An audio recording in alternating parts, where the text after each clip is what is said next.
আছে শয়তান।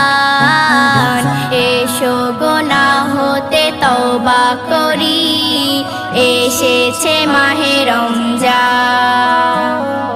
সিজদাতে খোদাকে রাজি করি, বন্দি আছে শয়তান।